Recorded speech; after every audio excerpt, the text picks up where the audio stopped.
বিহারে রাজনৈতিক অস্থিরতা, দিল্লিতে বৈঠকে বিজেপি সূত্রের খবর ইন্ডিয়া জোট থেকে বীতশ্রদ্ধ নীতিশ কুমার এবং তিনি মুখ্যমন্ত্রী পদ থেকে ইস্তফাও দিতে পারেন এবং ফের বিজেপির হাত ধরতে পারেন নীতিশ, এমনই জল্পনা তুঙ্গে উঠেছে। আর নীতিশকে পদ্ম শিবিরে টানতে জোর তৎপরতা বিজেপিতেও। রাতেই দিল্লিতে তলব করা হয়েছে সুশীল মোদী সহ বিহারের বিজেপি নেতাদের।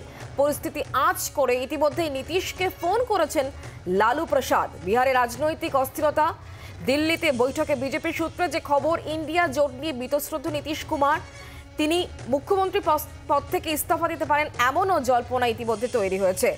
আর নীতিশকে বিজেপিতে টানতে ইতিমধ্যেই তৎপরতা বিজেপির অন্দরেও। দিল্লিতে বৈঠকে বিজেপি এবং বিহারে বিজেপি নেতাদের ডাকা হয়েছে। পুরো পরিস্থিতি আঁচ করে নীতিশকে ফোন করেছেন লালু প্রসাদ যাদব।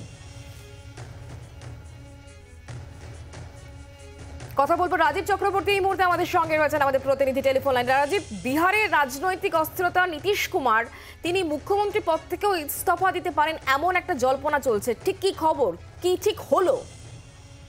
দেখো, বিহারে রাজনৈতিক অস্থিরতা তৈরি হয়েছে এবং সেই অস্থিরতা যখনই বিহারে তৈরি হয়েছে তখন তৎপর হয়ে উঠেছে দিল্লিতে রাজনৈতিকভাবে কিন্তু বিজেপি, বিশেষত ভারতীয় জনতা পার্টি, তারা বিহারে তাদের ক্ষমতা পাওয়ার, ক্ষমতা দখল করার কিন্তু একটা আশা দেখছে এবং সেই জন্য তৎপর হয়ে উঠেছে তারা। যে সূত্রের খবর যেটা পাওয়া যাচ্ছে যে ইন্ডিয়া জোট, যেটা INDIA জোট অফ বিরোধী শিবিরের, সেই জোট নিয়ে বীতশ্রদ্ধ নীতিশ কুমারও। আমরা দেখেছি এর আগে তৃণমূল কংগ্রেস তারা তাদের যে ইন্ডিয়া জোটে যারা থাকা প্রধান দলগুলি, বিশেষত কংগ্রেসের প্রতি তাদের যে ক্ষোভ নানা ক্ষেত্রে উগরে দিয়েছেন এবং বাংলায় কোনো ইন্ডিয়া জোটের কোনো আসন ভাগাভাগি হচ্ছে না, একইভাবে পাঞ্জাবেও হচ্ছে না। সেই অর্থে তৃণমূল কংগ্রেস এবং আম আদমি পার্টি তারা কিন্তু ইন্ডিয়া জোটে না থাকার, সরাসরি ইন্ডিয়া জোটে না হলেও তাদের রাজ্যগুলিতে জোট না হওয়ার একটা ইঙ্গিত দিয়ে দিয়েছেন। এবার নীতিশ কুমারও কিন্তু একই পথে হাঁটতে চলেছেন বলে সূত্র মারফত জানা যাচ্ছে। বিশেষত কদিন আগে, দুদিন আগেই কর্পূরী ঠাকুরকে কেন্দ্রীয় সরকারের তরফে ভারত রত্ন দেওয়ার ঘোষণা করা হয়েছে।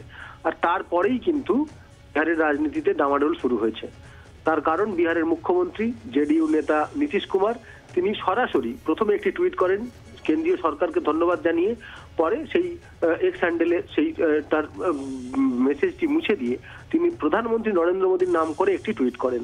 আর যার পরেই কিন্তু জল্পনা শুরু হয়েছে এবং এখন যা খবর পাওয়া যাচ্ছে, বিহারের যা হিসেব, তাতে যেটা জানা যাচ্ছে যে ইন্ডিয়া জোটের সঙ্গ ছেড়ে নীতিশ কুমার তিনি বিজেপির সঙ্গ ধরতে পারেন। সেক্ষেত্রে এরকম ভাবে বিষয়টি ভাবা হচ্ছে বা দেখা হচ্ছে রাজনৈতিক সূত্রে যে খবর পাওয়া যাচ্ছে নানা বঙ্গ থেকে, যে লোকসভা নির্বাচনের সঙ্গেই বিহারে বিধানসভা নির্বাচন হতে পারে।